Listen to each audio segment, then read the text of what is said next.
안녕하십니까, 백구 선생입니다. 주간 부동산 동향 시작하겠습니다. 이번 주 5월 마지막 주 5월 25일부터 29일 동안 나타났었던 가장 큰 이슈 보겠습니다. 첫 번째, 정부 주택 대책에 따라서 이제 법인으로 세워서 임대주택으로 도망가는 편법을 막기 위해서 법인이 주택 사들이면 무조건 자금 조달 계획서 내야 한다라고 이야기하고 있습니다. 그래서 법인의 주택 편법 거래를 막기 위해서 지역이나 시세에 관계없이 모든 거래에 대해서 법인세로 설립해가지고 그 주택을 사는 것에 대해서 막겠다 이런 내용입니다.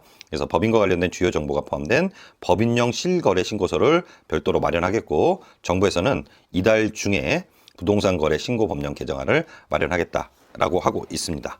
그러니 이제 다음번에 나오는 그 입법 예고되는 부분들은 다시 한번 설명드리도록 하겠습니다. 두 번째, 정부 정책으로 보면은요, 20대 국토의 마지막 처리 법안이 법안입니다. 그래서 등록 임대주택 이 확인이 가능해졌다. 조선비지에서 나온 얘기입니다.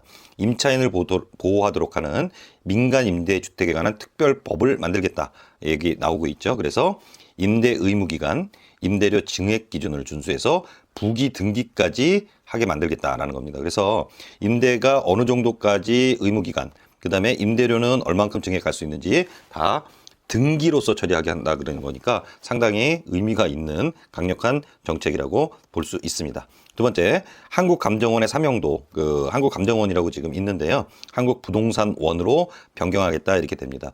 이전에 한국감정원하고 감정법인이라고 이야기를 하는데요. 한국감정원이라는 데에서 감정평가를 다 한다 이렇게 돼 있었는데, 한국감정원이 그런 그 감정평가에 대한 것뿐만 아니라 부동산의 통계 자료들을 중심으로 업무가 다 바뀌었습니다. 그래서 한국부동산원이라는 이름으로 바꾸기로 하였습니다. 자, 주택에 관련됩니다. 그래서 임대료 증액 제한 위반, 임대료 증액은 5% 이내에서만 임대료를 증액하게 되어 있었는데, 이걸 위반한다 그러면 과태료를 다 내겠다. 그래서 임대사업자들이 지금 반발하고 있다라고 한겨레에서 발표했습니다. 자진신고를 다음 달 말까지 접수하라라고 되어 있는데, 정말 재밌는 거는 자진신고 했다 해도 처벌하겠다 이렇게 되어 있습니다. 그러면 약간 변경돼서 나타날 것 같기는 한데, 계속되는 부동산에 대해서 고강도 대책을 마련하고 있다고 보시면 될 것 같습니다. 마지막, 이번에 금리에 대한 내용입니다. 자, 누가 전세 놓을까? 금리를 또 인하를 해서 전세 시장으로 불똥이 튀지 않겠느냐 하는 전망이 나오고 있습니다. 금융통화위원회가 지난 28일에 기준금리를 0.25% 추가 인하했습니다. 그래서 현재는 0.75인 기준금리가 0.25 인하돼서 0.5%로 나타났죠. 그래서 금리 인하가 됐으니까 이제 전세금 받아서 은행에다가 넣어도 봐야 돈이 안 되니까 집주인들이 월세로 바꿔서 수익을 내지 않을까 하는 내용입니다. 혹여 주택 대출을 받으신 분이 있다 그러면 은행에 확인을 하셔서 기준금리가 어떻게 되어 있는지를 확인하십시오. 각각 내용에 대한 상세 내역을 한번 보겠습니다. 법인이 주택 사들이면 무조건 자금 조달 계획서 내야 한다. 그래서 정부가 법인 및 미성년자 외지인의 특별조사를 착수해서 자금 조달 계획서를 제출받아 조사를 하기 시작하겠다라고 얘기가 나오고 있고요. 어떤 걸 하겠느냐?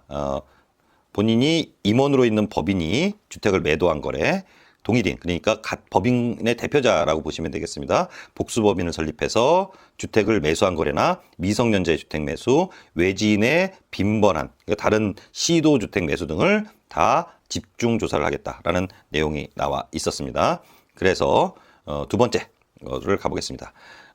등록 임대주택을 확인이 가능해지는데, 개정안은 등기의 임대 의무 기간, 임대료 증액 기준을 부기 등기하겠다 이런 내용입니다. 내용 자체를 다시 한번 볼게요. 그러면 임차인을 보호하도록 하는 지난번에 임차인 보호 강화를 내세웠고요. 민간 임대주택에 관한 특별법 개정안을 처리했다라고 했습니다. 국회에서 통과되면 바로 증가되겠죠. 그래서 임대사업자가 3개월이 지나기 전에 등록한 날로부터 3개월이 지나기 전에 새로운 계약이 체결돼 말소 등록을 신청하는 경우에는 임대주택으로 임차인에게 동의를 받도록 했다. 그 다음에 공동주택관리법 개정안도 국회를 통과했다고 하고요. 공공건설을 제한하는 것, 그 다음에 한국감정원 법 개정안을 통과해서 한국부동산원으로 변경하기로 했다라고 되어 있습니다. 이제는 뭐 한국감정원이 아니라 한국부동산원으로 되겠네요. 그리고 감정원이 산하에 원래 하고 있었던 일입니다. 그런데 부동산 정보통계센터를 설치 운영해서